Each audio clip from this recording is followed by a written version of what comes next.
మనోహరంగా ఉందో అదే భూలోకం చిత్రలేక. అయితే ఓసారి భూలోకాన్ని పోయి ఆ సుందర ప్రకృతిని చూద్దామా? చెల్లి, నీకు నేడు ఇలాంటి బుద్ధి పుట్టిందేమిటి? దేవలోకంలో లేని విచిత్రాలు భూలోకంలో ఏముంటాయి? ఏమో రూపా, ఆ భూలోకమే నన్ను పిలుస్తున్నట్లు అనిపిస్తున్నది. ఇప్పుడు ఇంటికి పోయి మాత్రం చేసేదేమిటి? పదండి.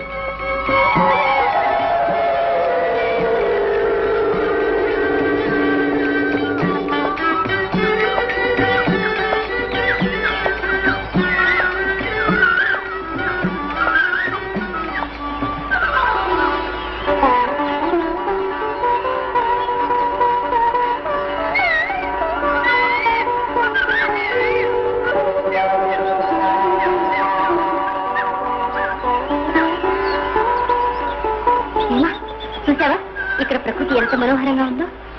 తరువులనాశ్రయించిన లతావళి పువ్వుల నవ్వులొప్పగా పురుషుల కౌగలించుకొని ముద్దిడబోయేడి కాంతలట్లును పరిహసమాడు నెచ్చెలుల భంగి వనప్రియ కీరశారి కోత్కరములు కేరుతున్ మధుర గానమునర్చుట చూడవే చెలి చెలి.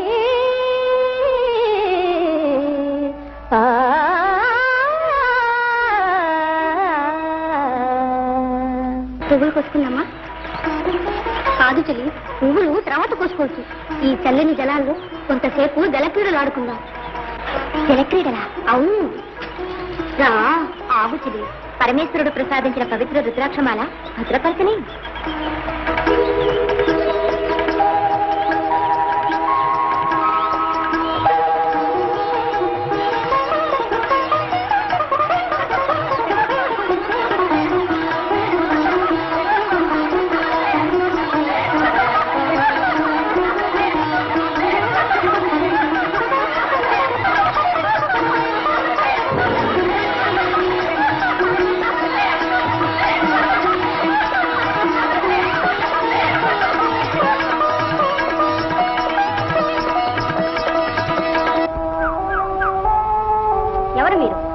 మేము అరుణకేశి మహాముని శిష్యులం.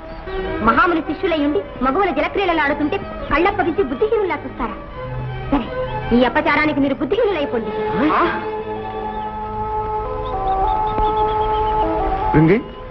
అలా భయభ్రాంతులై చూస్తున్నారే? గురుదేవా, సమయానికి దయచేశారు. ఈ యువతి ఎవరో మమ్మల్ని నిష్కారణంగా చెప్పించింది. శాపమా? అవును స్వామి.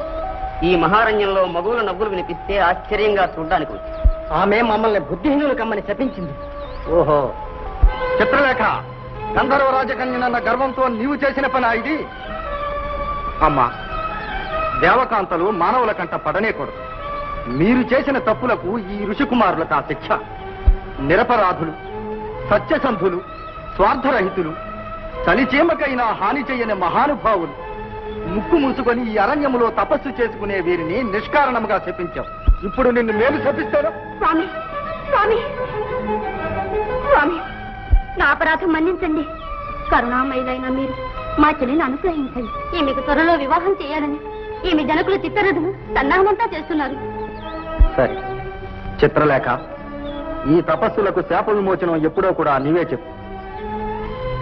మునీంద్ర, నా వివాహమైన వెంటనే ఈ మహర్షులు శాప విముక్తులగుదురుగాక. మంచిది. ఇటుపై ఇట్టి ప్రమాదాలు తటస్థించకుండా ఉండటానికి చెప్తున్నాను, విను.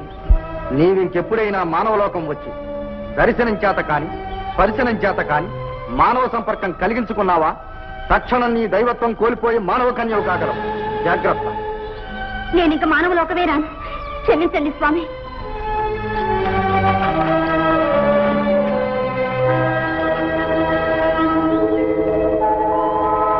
గురుదేవ, ఇక మా గతేం? కుమారులారా, మీరింకెక్కడ ఉండటం శ్రేయస్కరం కాదు.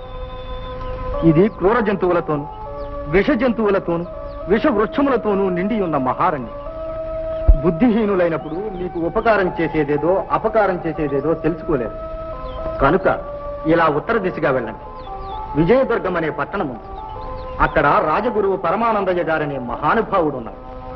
ఆయన పరమ దయాస్వరూపుడు. విద్యార్థులై ఆ పండితోత్తముని మీరు ఆశ్రయిస్తే ఆయన తప్పక మిమ్మల్ని ఆదరించగలరు.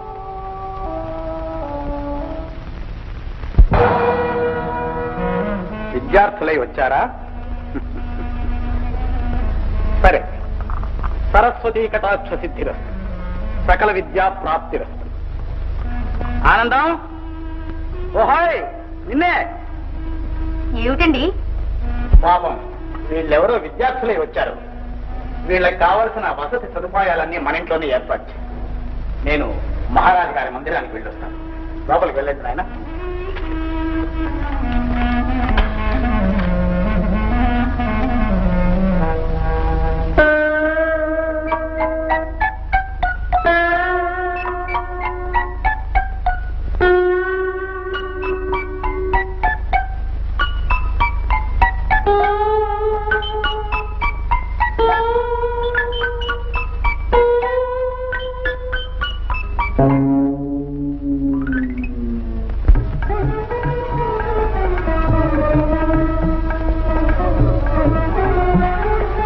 మహాదేవ మహాదేవ, సమయానికి వేయించేశారు.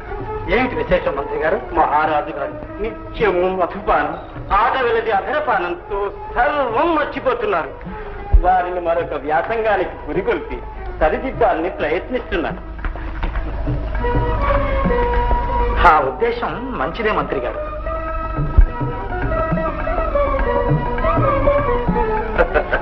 గురుదేవులకు ప్రణామాంజలి. ఇష్టకామ్యార్థ సిద్ధిరస్తు. మంత్రి గారు వర్తమానం చేశారు. సంప్రదించవలసిన రాత కార్యములు ఏమైనా ఉన్నవా? మహాదేవ మహాదేవ, వేటకన్నీ సిద్ధం చేయించారని మనవి చేయడానికే వచ్చాను. వేటకు వెళ్ళటకు మేము సంకల్పించలేదే. ఈ శరత్కాలంలో మహారాజులు వేటకో యుద్ధానికో వెళ్ళడం అనాదిగా వస్తున్న ఆచారం. ఏమంటారు గురువర్య? అవును మహారాజా, అట్టి పూర్వాచారాలు ప్రభువులు విస్మరించరాదు. పూజ్యులు, మీరు చెప్పినప్పుడు మేము కాదంటామా? మంత్రి గారు ఏర్పాట్లు చేయండి. మహాప్రసాద్.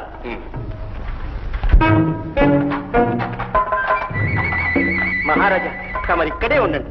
నేను పడుతో వెళ్ళి అట్నుంచి తోపుకొస్తాను. ఇంకా వీరసేన, మీరు మహారాజు వారి దగ్గరే ఉంటారు కదూ? సరే, రండిరా రండిరా.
మహాదేవ మహాదేవ ఆ? ఏమిటిది? ఎవరి అఘాయిత్యం చేసిన వాళ్ళు? ఎవరో దుండగులు మా మీద తలపడ్డారు. వాళ్లతో పోరాడవలసి వచ్చింది. సుముఖుడు వీరసేనుడు దప్పికతో చావు బ్రతుకులు వచ్చి ఉన్నారు. వెంటనే నీళ్లు పంపించండి. భట్లరా, త్వరగా నీళ్లు తీసుకువెళ్ళి ఆ భటుల ప్రాణాలు రక్షించండి. మహారాజు గారి గుర్రాన్ని కూడా తీసుకురండి. మహాదేవ మహాదేవ, ఎంత ప్రమాదం తప్పిపోయింది. ఇంతకు ఆ దుర్మార్గులు ఎవరో తెలుసుకున్నారా ప్రభు? తెలుసుకోవడానికి వ్యవధేది. మహాదేవ మహాదేవ, ఇలాంటి అవకతవక పనులు చేసిన గాడిదలను మీరు క్షమించిన నేను క్షమించను. ప్రభు ప్రభు, ఈ రుద్రాక్షమాలేమిటి? అదే విచిత్రం మంత్రి గారు. ఇక్కడిది నిరాధారముగా వేలాడుతున్నది. మహాదేవ మహాదేవ, తమరు సరిగ్గా గమనించి ఉండరు. ఏ తాళి పట్టుకో వేలాడుతూ ఉంటుంది. ఏ పట్టు లేదు మంత్రి గారు. ఇది అతి దివ్యమైనది, మహిమాన్వితమైనదిగా మాకు కనిపించుతున్నది. మహాదేవ మహాదేవ, తమ అశ్వం.